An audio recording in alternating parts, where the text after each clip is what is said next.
আসসালামু আলাইকুম ভিউয়ার্স, আমি পারভেজ আহমেদ, ঢাকা স্টক মার্কেট চ্যানেলে স্বাগতম। আশা করি আল্লাহর অশেষ রহমতে সকলে ভালো আছেন, সুস্থ আছেন। তো আজকে সোমবার, সপ্তাহের প্রথম দিন। তো মার্কেটে আমরা মোটামুটি ভালো একটা পজিটিভনেস দেখতে পাচ্ছি। সকাল 10:29 বাজে, অর্থাৎ আধা ঘন্টার মধ্যে মোটামুটি 1 কোটি টাকার মতো মার্কেটে আমরা লেনদেন দেখতে পাচ্ছি। সো মার্কেটে আজকে যদি আমি বলি, সবচেয়ে বেশি লেনদেন এই মুহূর্তে দেখা যাচ্ছে যে ব্যাংকিং সেক্টরে, এবং ব্যাংকিং সেক্টরে সবচেয়ে বেশি পজিটিভ। আমি আপনাদেরকে পূর্বেও বলছিলাম যে ব্যাংকিং সেক্টর সামনের দিকে অনেক বেশি বাউন্স করার সম্ভাবনা আছে। এখন এই বাউন্স করার পিছনে কয়েকটা কারণ আছে। একটা হচ্ছে ইন্টারেস্ট রেট ধীরে ধীরে কাট হয়ে যাচ্ছে। 2 নম্বর হচ্ছে যে ব্যাংকিং সেক্টরে যে শেয়ারগুলো আছে সেগুলো অনেক বেশি আন্ডার ভ্যালুড অবস্থায়, বলা যায় যে অনেক বেশি আন্ডার ভ্যালুড অবস্থায় আছে। যদি আপনি তার ডিভিডেন্ডের দিকে তাকান, সে প্রচুর পরিমাণে ক্যাশ ডিভিডেন্ড দিতেছে এবং স্টক ডিভিডেন্ড দিতেছে।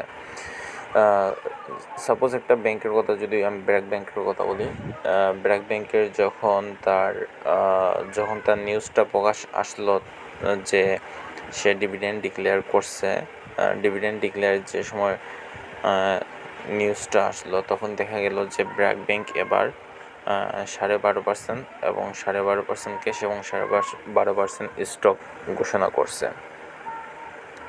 তখন খুব সম্ভবত স্টকটার প্রাইস ছিল 52 টাকার কাছাকাছি, এবং যেদিন রেকর্ড ডেটের আগের দিন 51 টাকা থেকে 52 টাকার মধ্যে ছিল।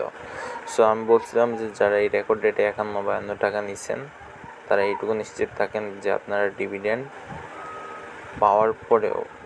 পাওয়ার পরেও আপনার অ্যাডজাস্টেড যখন হবে, অ্যাডজাস্টেড নিয়ার অ্যাবাউট 46 টাকা থেকে 45 টাকা এইরকম রেঞ্জ আমি দিয়ে দিয়েছিলাম, এবং আলহামদুলিল্লাহ 46 টাকার আশেপাশে আসার পরে ব্যাংকটা উপরের দিকে মুভ করে। তো বলছিলাম যে যাদের কাছে ফান্ড আছে তারা স্টকটাতে আপনারা এন্ট্রি নিতে পারেন, এবং এন্ট্রি নিয়ে বসে থাকতে পারেন, এবং খুব তাড়াতাড়ি 1 মাসের মধ্যে আপনারা 10 থেকে 15% রিটার্ন জেনারেট করতে পারবেন। সো অনেকে হয়তো বা ভাবছে যে আমি আদার কোম্পানিতে একদিনেই বা 2 দিনে ট্রেড করেই 10% 15% জেনারেট করতে পারবো। বাট এইটা বুঝতে হবে যে আপনার রিস্ক কতটুকু এবং রিওয়ার্ড কতটুকু। অনেক সময় দেখা যায় যে আমরা রিওয়ার্ডকে প্রাধান্য দিই কিন্তু রিস্ককে প্রাধান্য দিই না, যার জন্য দেখা যায় যে আমাদের ট্রেডের মধ্যে প্রফিটের চেয়ে লস বেশি হয়, এবং দিন শেষে 90% ট্রেডারই লসের মধ্যে থাকে, এবং যারা একটু প্রফিটে থাকে তাদের মধ্যেও বেশিরভাগ তেমন একটা প্রফিট থাকে না। ঠিক আছে?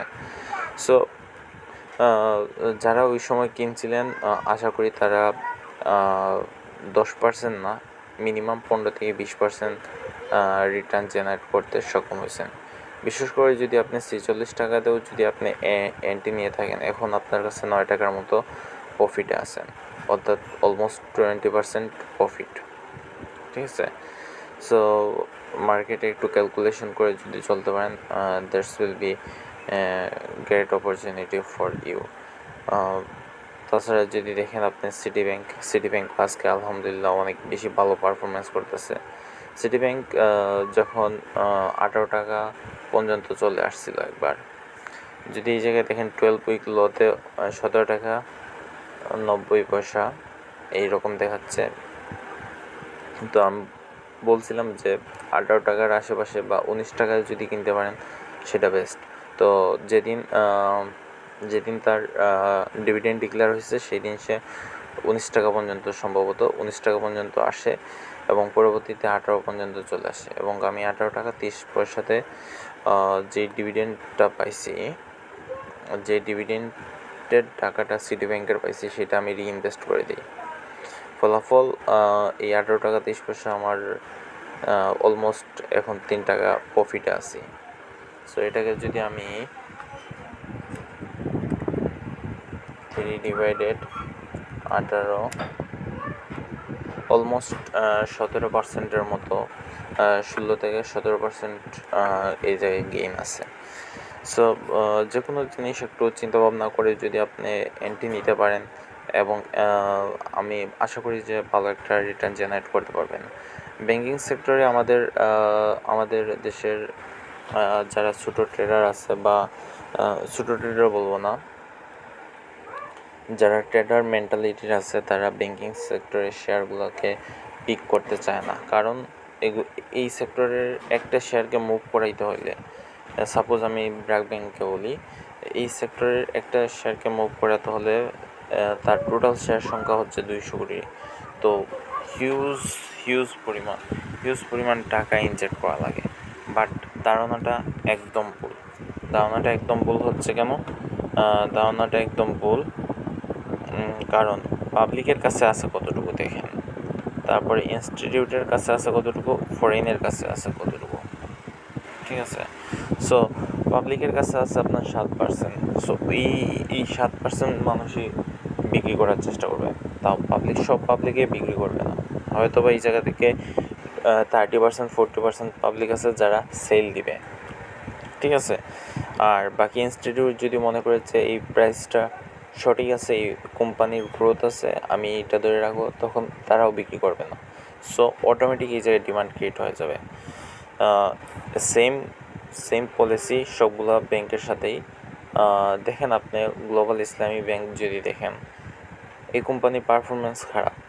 সো এই জায়গায় যদি শেয়ার সংখ্যা যদি 10 কোটিও হয়,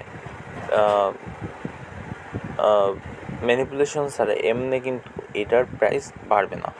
সো যেটার ডিমান্ড আছে সেটার যদি সাপ্লাইও বেশি থাকে, তাহলেও কিন্তু এটা মার্কেটে আপনাকে রিটার্ন জেনারেট করে দিতে সক্ষম হবে।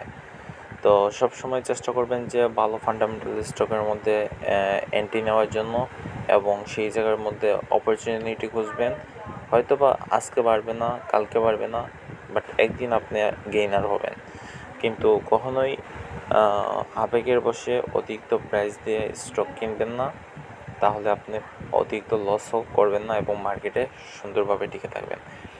যদি মার্কেটে এখন পর্যন্ত দেখি বেলা 10:37 ব্যাঙ্কিং সেক্টরের টোটাল লেনদেন আমরা দেখতে পাচ্ছি যে 50 কোটির উপরে। সো এটাই হচ্ছে মেইন জিনিস, ঠিক আছে? সো একদিন, 2 দিন, বছরে যদি আপনার 3-4 দিন বাড়ে, ঠিক আছে? যেমন আজকে একটা দিন বাড়ছে, গত কার্য দিবসেও বাড়ছে, আগামী দিনও যদি বাড়ে, দ্যাটস ইজ এনাফ। আমাদের ইয়ারলি যে রিটার্ন জেনারেট দরকার সেটা হয়ে গেছে, ঠিক আছে? ইয়ারলি যেটা আমাদের প্রাপ্য ছিল সেটা কিন্তু হয়ে গেছে। এখন যদি আরও বাড়ে সেটা আমাদের বোনাস, ঠিক আছে? চেষ্টা করবেন ছোটো টার্গেট নেওয়ার জন্য এবং সাকসেসফুল হওয়ার জন্য। তো ভালো থাকবেন, সুস্থ থাকবেন, আল্লাহ হাফেজ।